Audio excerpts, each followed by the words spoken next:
सब देखने और सुनने वालों के लिए मोहब्बत भरा सलाम। नाजरीन, आज की नई चंद अपडेट देंगे, वीडियो को आखिर तक जरूर देखें।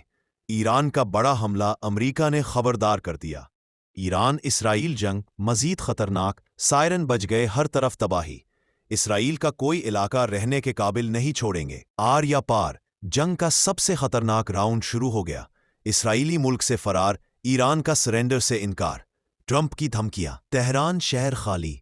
अहमदिया खलीफा साहब का वजीर आजम इसराइल जनाब नेतन्याहू को खत। ये आज की वीडियो का मौजू है। आजकल हम खबरों में सुन रहे हैं कि आप तैयारी कर रहे हैं ईरान पर हमला आवर होने की, जबकि एक आलमी जंग के तबाहकुन नतायज आपके सामने हैं।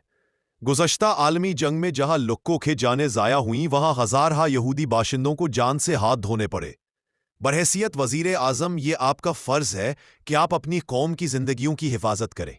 मौजूदा हालात इस बात पर गवाह हैं कि अब के आलमी जंग ऐसा नहीं है कि बस दो मुल्कों के दरमियान लड़ी जाएगी, बल्कि ऐसा होगा कि दुनिया मुख्तलिफ ब्लॉक में तकसीम हो जाएगी। इस वक्त एक आलमी जंग के छिड़ जाने का खतरा बहुत बड़ी हकीकत है, और इस जंग के हाथों बहुत से मुसलमानों, ईसाइयों और यहूदियों की जिंदगियों को खतरा लाहक है। अगर ऐसी जंग वकू पजीर होती है तो उसके नतीजे में एक इंसानी तबाही का तसलसल शुरू हो जाएगा, और इस बर्बादी को कई नस्लें भूल ना सकेंगी जो अपाहज पैदा होंगे या मफलूज। ये सब इसलिए है कि बिलाशुबा ये जंग एटमी जंग होगी। लिहाजा ये मेरी इस्तदा है कि बजाय इस दुनिया को एक आलमी जंग में धकेल देने के, आप भरपूर अंदाज में कोशिश करें कि इस दुनिया को एक आलमगीर तबाही से बचाएं।